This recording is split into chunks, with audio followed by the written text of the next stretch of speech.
Under this second term of the Trump administration, the near-term drivers for midstream gas markets has probably never been more positive.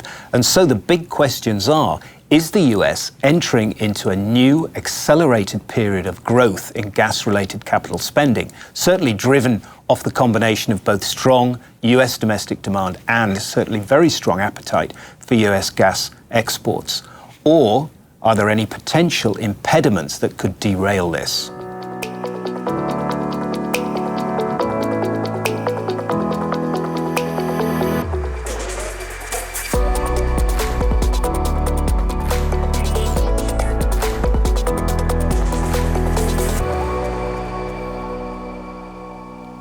Welcome to Navigating the Currents of Change. I'm Shaheen Chohan, and I lead global analytics here at Industrial Info Resources, a company recognized for over 40 years in delivering trusted industrial data, verified and constantly updated across more than 12 industries worldwide. Now, to help me answer these questions and some others, I'm delighted to be joined by Shaheen Mullins, Senior Vice President of Energy Products here at IIR.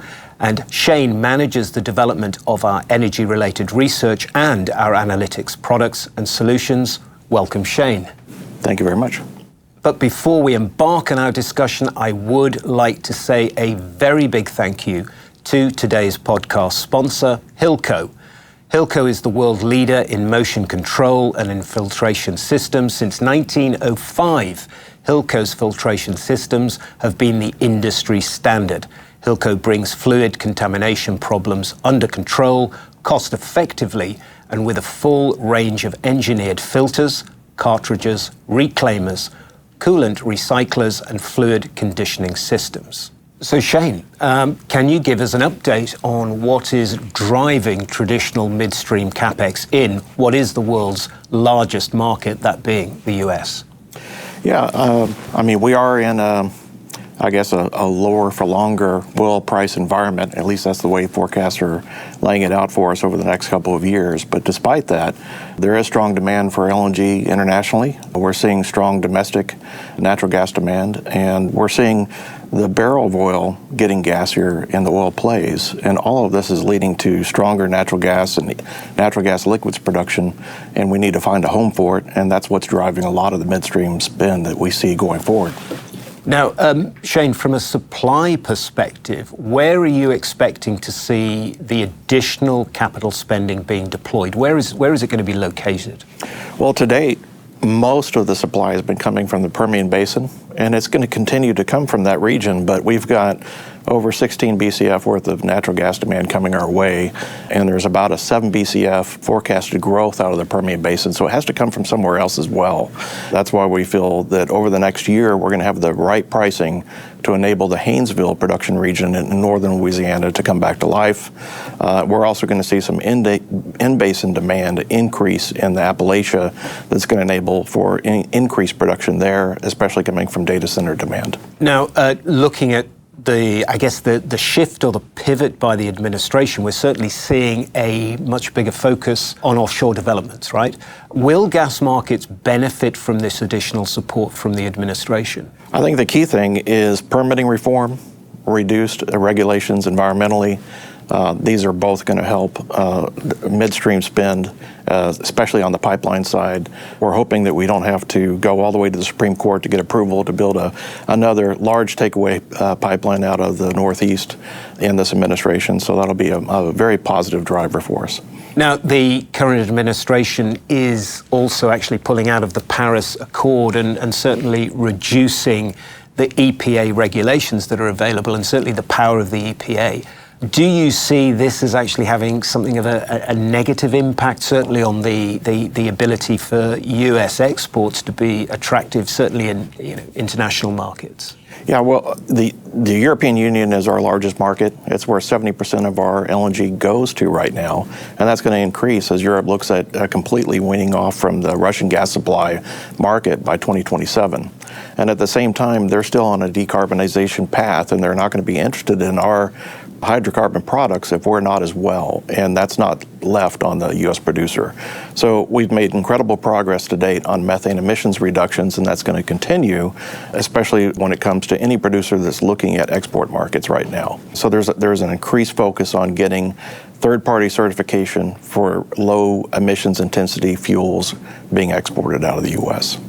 But Shane, would that also be the case? I mean, we've recently seen the Department of Energy, DOE, recently cancel, I think, 24 grants for carbon capture, certainly in the heavy industry, across the heavy industry space.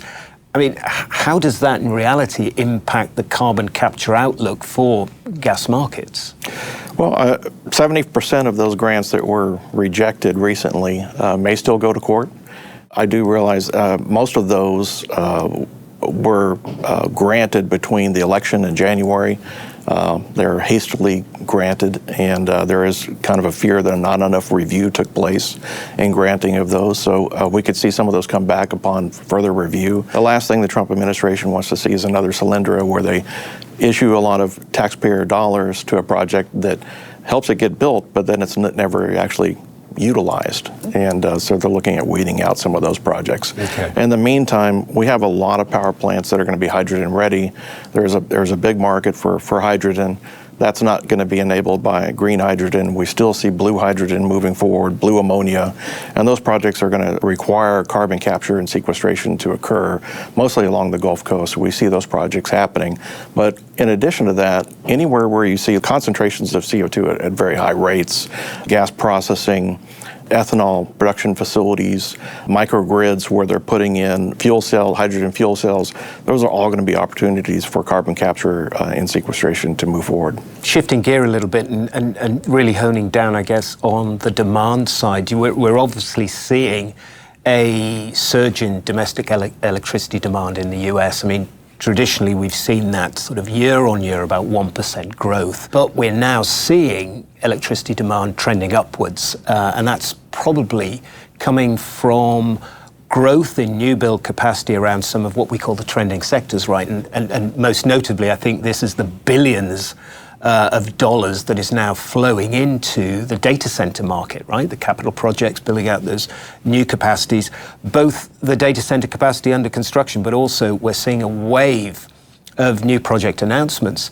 I assume that gas-fired capacity will have to be the kind of the go-to power source to meet this demand growth. Would that be correct? Yeah, in an ideal world, if all the data centers were being spread out evenly across the United States, that 2% growth could be handled by renewable energy. But unfortunately, the concentrations of data centers going into Atlanta and Dallas-Fort Worth region and West Texas and San Antonio and really concentrated areas. And because of that, there's not going to be the transmission capacity available for years. So you're seeing microgrid projects, behind-the-meter projects being developed to provide power directly to the data center, bypassing the grid. And that's going to require, for several years from now, natural gas technologies. Okay. Now, I want to sort of move slightly down the gas supply chain and capture your thoughts around gas processing. Does the US have sufficient capacity in place today, and are you actually seeing higher levels of future processing capacity being developed and deployed? We are seeing a need for at least 24 more gas processing trains added over the next 24 months. These trains average from 200 to 275 million cubic feet a day in size, and each train of that size is going to be producing 30,000 barrels per day of natural gas liquids, and that means our natural gas liquids outlook is increasing by at least 1 million barrels per day over the next 24 months. And for that reason, we have very little additional supply of fractionation capacity, and we're seeing some additional fractionation trains start to move forward. And when you fractionate natural gas liquids, you end up with propane and butane and ethane and LPG products that won't find a home in the U.S. They have to find a home abroad. And so we're seeing additional export infrastructure being developed on that front as well. Right. Well, staying with that export theme, obviously a very valuable component for any project developer, not only looking to feed domestic demand, but these export markets are super important. The US is already clearly, the biggest, the largest LNG producer and now one of the largest exporters in the world. How many additional FIDs do you see moving forward over the near term to make sure that LNG liquefaction and production continues to move forward at pace? It never ceases to amaze me. We have 8 facilities operational, 4 under construction now. There's 10 in Australia. And so the very idea that we could be in a position for more FIDs is pretty impressive. At this point, there's 6 projects that are seeking an FID between now and the end of the year. 2 of them are looking very, very promising beyond the Woodside and the Cedar LNG project up in Canada.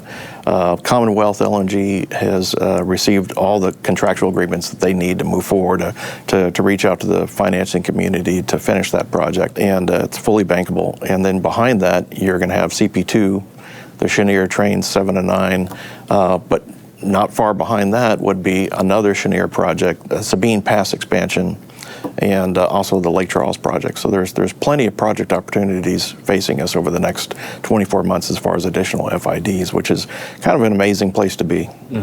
Well, I mean, it's one thing for a project to move through and into that very important milestone, but are we seeing capex realization? What kind of level of total capex spend do you expect to see moving forward actually into construction? Certainly over the next 12 to 24 months. If our forecast holds true and we do see 4 additional FIDs for LNG between now and the end of 2026, we could see $40 billion worth of midstream spend, including LNG, both this year and next year, which is quite an improvement over the all-of-government approach against oil and gas that we saw over the previous few years. That brings us to the conclusion of our podcast. Shaheen, as always, fascinating insights. Thanks very much for sharing those with us today. Folks, if any of you have any further questions about some of the points that were raised today, then please do reach out to myself or to Shaheen via our contact details that you can see here. And of course, I do want to say another very big thank you to our sponsors today, Hilco, the world leader in motion control and filtration systems. And also a big thank you to you folks for joining us. I really do hope that we have helped you all better navigate some of the currents of change that we're clearly seeing.